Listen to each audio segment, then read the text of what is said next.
el tema de la superlicencia es un tema superado o pendiente. Super license question mark on Jose.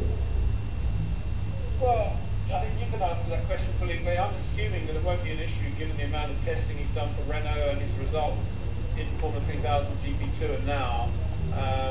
I really can't imagine that's an issue, but you know more than I think the ACA are going to sort that out with the FIA, right? Yes. No, dice que él cree que por la experiencia que tiene, los kilómetros que tiene de Fórmula 1, más lo de GP2 y Fórmula 3000 no debía ser un hecho, pero bueno, resalta que las tratativas ya las inició el Automóvil Club Argentino para hacer el pedido de superlicencia. Bueno, yo calculo que con 12 días de prueba salió un auto de Fórmula 1 en febrero que va a estar superado. ¿Qué riesgo solo él que está frustrado con ese tema? ¿Qué riesgo percibe él?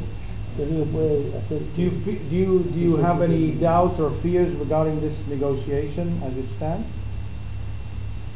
Sorry, can you repeat that, Felipe? Do you have any doubts or fears regarding this negotiation as things stand right now? I don't really know. All my dealings with Jose and with you and with the club have been first class. Everything that you've said would happen has happened, and I've been. Everybody in the team was very impressed with Jose Maria when he came over to visit us last week.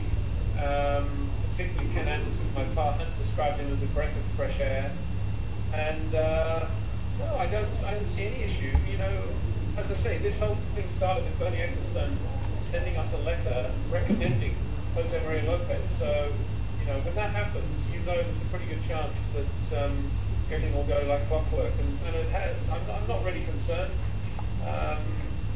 If there's anything I can do to help the deal along, obviously I will do it. Dice Peter, con respecto a tu pregunta, es que él no tiene dudas, que cree que las cosas están bien.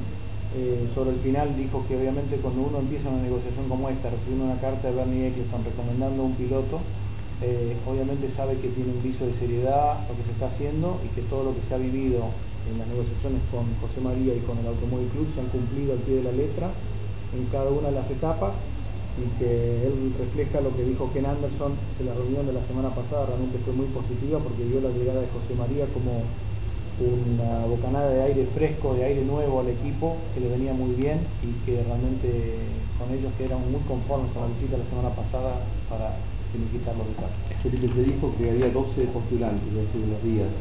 ¿Cuál es la posición hoy de José María? There was an interview that was, I don't know when it was done, with Ken, and he obviously talked about 12 drivers being evaluated by US F1. I mean, with all these, with Jose Maria agreeing to the team and everything, how does this follow up regarding the second driver?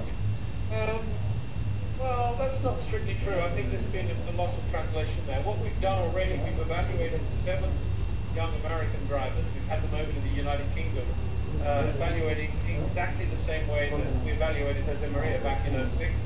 Exactly the same system, same cars, same day, and we got very interesting data on all those drivers.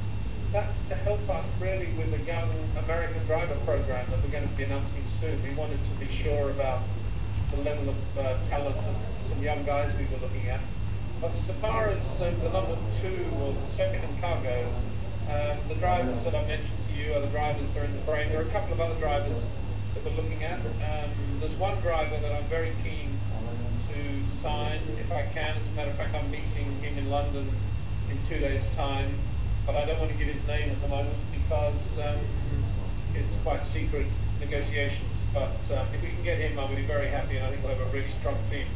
But anyway, I think we'll have a strong team regardless of who the second driver is, just having Jose Maria on board. Okay. Dice que con respecto a eso, que dice que lo que Ken Anderson dijo un poco hubo un error de traducción, porque Ken Anderson nunca dijo que estaban evaluando 12 pilotos.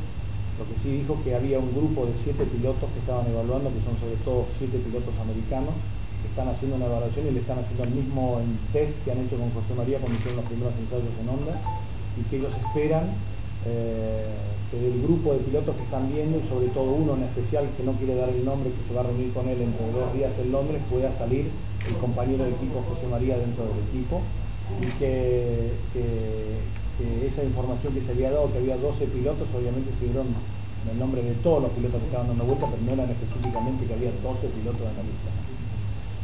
Martín. Yo quería preguntarle si existe la chance de que se pueda firmar un acuerdo y sea confirmado, aunque todavía no esté reunido el total del presupuesto y que haya una promesa de reunirlo de acá a que comience el campeonato a un plazo que estipule el equipo. Question is regarding the sponsorship agreements with Jose Maria, a little bit following the other question I did a few moments ago, with the time frame, the amount of sponsorship money available, if 100% of the budget wasn't made available in the next 2 weeks, your position regarding that? Well, I think we give you a little bit more time. It's a tough year, as I said before. And yeah, I'm not going to close the door in 2 weeks, just if we're lacking a little bit of finance in one area. You know, we're working very hard also on our own sponsorship package for the team. So I wouldn't want anybody in Argentina to think that all the money has to come out of Argentina to pay for Jose Maria. It's a two-way street, and we're working very hard to put the sponsorship packages together. The biggest problem we have is the problem I explained before, that because this year didn't really start until the beginning of August for us, it's a very, very short time frame for a new team to put all this package together, and that's fact of life. I'm not complaining about it. It is what it is. But I don't think that the Formula One economy now is the same as it used to be. When you look at drivers like Petrov from Russia going to Renault and Fernando Alonso taking a lot of Santander money to Ferrari, you can see that the whole world is changing out there, and the drivers play a very critical role working with the team to generate really good sponsorship. And we feel very proud and honoured to be working with Argentine companies and to some extent with the Argentine government. And to have a driver of this quality, I think, is a great deal for us, and I'm nothing but excited about it, I have to say. And so far as sponsorship goes, I think we will have some good American companies on the car. We represent a country, we represent the United States of America, so that positions us very differently from many Formula One teams. And I think you'll be surprised at the sort of companies we have on board. Con respecto a la pregunta que hacía Martín, lo que él decía es que obviamente él no va a cortar la negociación si en 2 semanas por algún motivo no se reúne el 100% del tema del presupuesto, y aparte no está pensado de que todo el dinero aparte salga de Argentina, que ellos también están trabajando en distintas alternativas. Ellos están trabajando, el equipo representa a los Estados Unidos, tienen una cantidad de empresas que los están acompañando y alguna gente va a estar sorprendida cuando ellos presenten los patrocinantes del auto, y que obviamente ellos están muy satisfechos con lo que se está haciendo, con lo que hay en este momento, y contentos de tenerlo a José María a bordo, y que si hace falta más tiempo para cerrar algo, el tiempo va a estar, porque la intención es poder cerrar. O sea que